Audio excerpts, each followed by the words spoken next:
Hello everyone, this is Miss J00 coming on with a couple of tips that I've learned recently. I'm in the middle of making a junk journal. I've never really made a junk journal before. I've been in the paper craft world for a long time and I have a cinch, and back in the day I used to make albums and mini books and planners, stuff like that, but I've never made a junk journal. And everybody's getting into it now, so it kind of sparked my interest. So I wanted to learn how to do it. So I'm in the middle of one. I've learned a couple of things. The first one is about printing. Everybody knows that I like digital printing. I don't know, I just feel like you get your money's worth because you can print it as many times as you want. You can alter it. It doesn't take up room in your craft room. Just a lot of things that I like about it. And for my junk journal, I'm using a digital kit from Cara off Etsy. She has a rainbow collection and it's well worth the money. Like you get this kit and I think the colors you get are blue, purple, green. What other colors are on there? I'm not even sure. Oh, like a teal, a real pretty teal. I probably will do that one next. But right now I'm working with the purple. So there's a few things that I learned about the printing. I used to have an HP printer and I love that printer. Like it printed so well. But the thing about it is it started getting old and the ink was harder to find and the ink was expensive, like anywhere from $60 to $70 just a cartridge. And that's just ridiculous how much printing I do. So that's why I kind of stopped printing and making stuff. But then the eco tanks came into play and I was like, oh, I'll try one of those because they're economical and you get your ink lasts forever. So anyway, that's what I'm working with now. And I'm still learning on the different papers to use and the different settings because it's all different. So anyway, I thought I'd just give you an example and something I've learned. So this is one sheet from the kit, the purple color. And this is on Walmart 110 cardstock. Now Walmart's 110 cardstock is nowhere near as thick as Michael's 110 cardstock, that's one of the reasons why I'm using it, because it's still pliable, but not as thick. So anyway, I don't know if you'll be able to tell the coloring, but you see how there's shadowing. So this is on cardstock, 110 cardstock, with just regular settings for the ink, standard. And it's still good, like I'll still use this, probably cut it up, and I mean, a lot of the parts are real good, but I'm going off the girl right here, and you can see the shadowing on her face. I don't know if you'll be able to see that. So that's one example, that's 110 cardstock. These next two are just copy paper. And as you can tell, one is way lighter than the other. So this one is copy paper, just regular settings, standard settings. And this is copy paper with high print settings. But you see the face still has shadowing and stuff. It almost looks like the cardstock, just on thinner paper. And then this one's real thin. So, I mean, they're just different samples. So then this is my favorite. See how her face is more clear and the butterfly is more vibrant. The colors are just more vibrant. And this is I bought this off Amazon. It's Epson Presentation Paper Matte. You get 100 sheets in here. And honestly, I don't remember how much I paid for this because it's been a while since I've had it. I don't even want to guess on how much, but it's totally worth it because you get 100 sheets and I've barely made a dent and I print a lot. So I really like that. You see how her face is more clear. I don't know if my camera's picking it up, but the colors are more vibrant. See the butterfly? Now, I do want to show an example. This is the same paper. See how light this one is? Now, it depends on, you could still have the right paper, but the settings are wrong. So this is the presentation matte paper with high resolution printing, and it came out good. This is presentation matte paper with just standard ink printing, and it came out really light. So it does matter. So I write it on the back just so I can remember, because next time when I go to print, I'll be like, okay, what did I print it on again? So anyway, I learned that. That's one. So yeah, I'll link Cara Brandon's Etsy site down in my description, so you can go check out her collection. She has a lot to choose from. I'm enjoying working with her papers. So the second thing is I never tea dyed before, so I'm new to this too. I had fun doing it. I don't even know if I'm doing it right, but I'm just playing.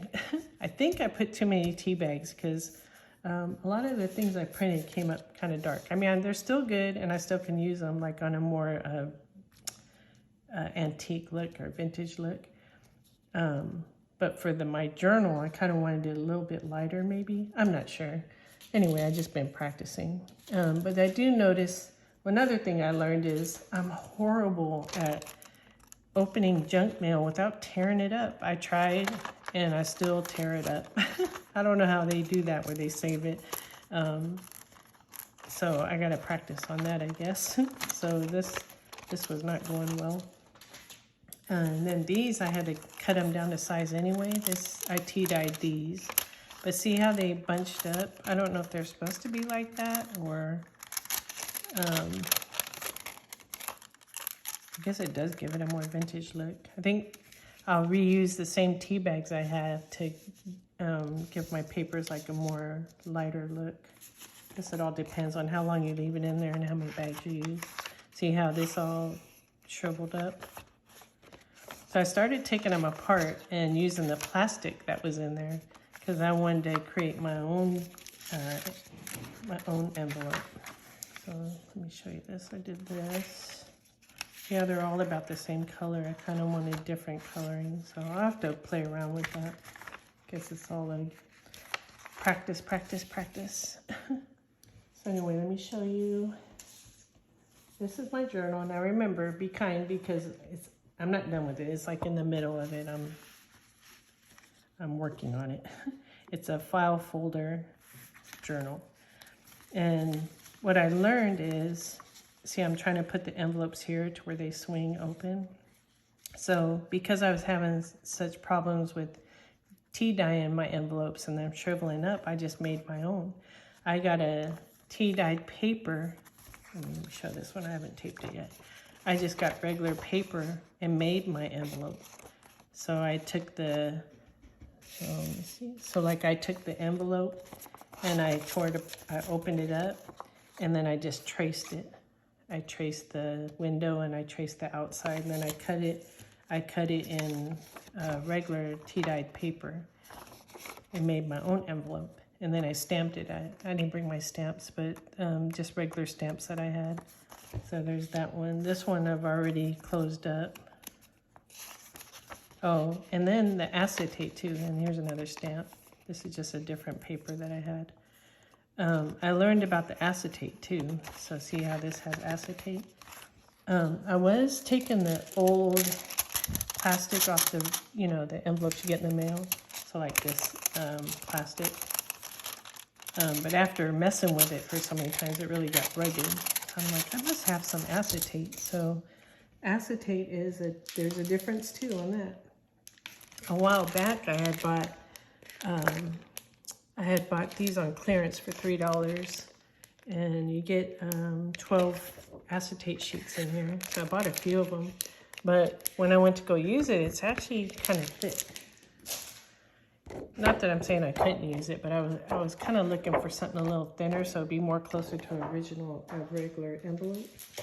So I had this. I didn't really want to use this because, sorry for the glare, it's heat resistant, and I wanted to save it for like when I'm embossing or inking or whatever, But I was like, oh, let me try. And this is much thinner.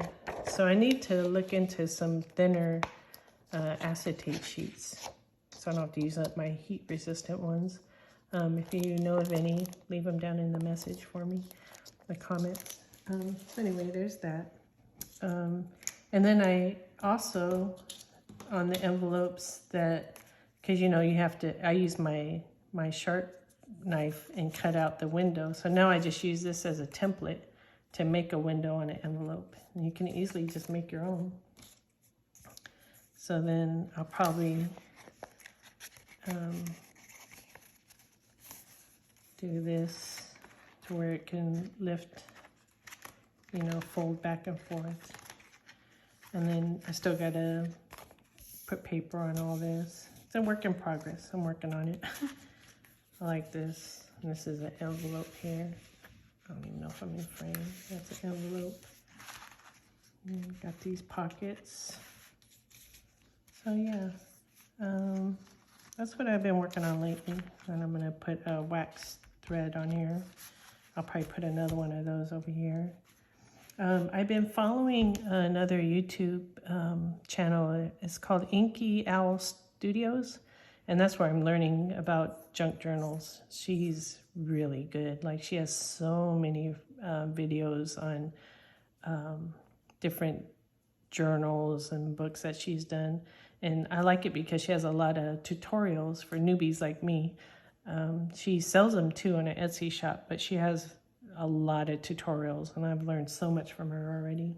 So, and I'm still learning. So I thought I'd just come on and share those few things about the inking, you know, the printing and the acetate, and to show you, to let you know that you can join me on my journey for junk journals. When I'm done, I'll come back on and do a flip through to show you what I finished. But it's been fun. I like it. I like how you can do so many different things and, you know, have a lot of different pockets and surprises. So you have to come check out to see when I'm finished to see what I come up with. Anyway, hope you have a good evening, and I'll talk to you later. All right, bye-bye.